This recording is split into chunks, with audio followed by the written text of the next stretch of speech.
Civîna Serokvezîrê İsraîlê û Durziyan e. Li navçeya Culis li Bakurê İsraîlê.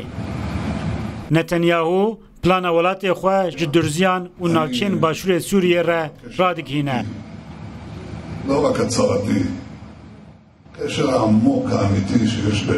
ام نها بر بسی آرمانجا و گاوان داویجن یکم پاراستنا جواکا درزی لپارزگاه سویدایه لنتنی لور دویم لسر آواکرنا هره مکبه چک جبلنداهی جولانه ین باشور حتی شامی گو پارزگاه سویدایه ناف خود دگره و سیم آواکرنا کوریدور کمروی جبو احسان کرنا گهاندنا آلی کاریه نهاجی ام جبو و مبسته ده دانوستاندن عندنا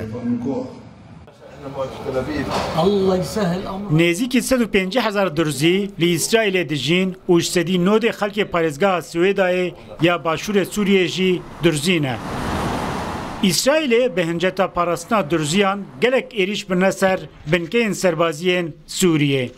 Li gorî çavkaniyên xwecihî tenê îsal İsraîlê 56 êriş li ser navçeyên cudayên İsraîlê pêkanîne ku neh ji wan êrişên bejayî bûne. Ev ji bilîyoyekê ku par zêdetirî 340 êrişên esmanî li ser Sûriyeyê pêkanî bûn. Yada wî operasyoneka esmanî û bejayî bû li ser Şama paytext.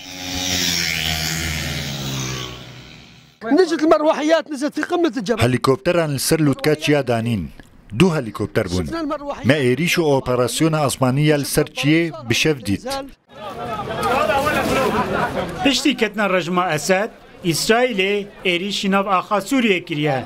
Desthilatdarên nûyên Şamê jî ragihandine ku ew çend caran bi İsraîlê reciviyane bi mebesta vegera li rêkeftina agirbestê ya sala 1974 li navçeyên sînoriyên Sûriye û İsraîlê û vegişîna İsraîlê ji wan navçeyan.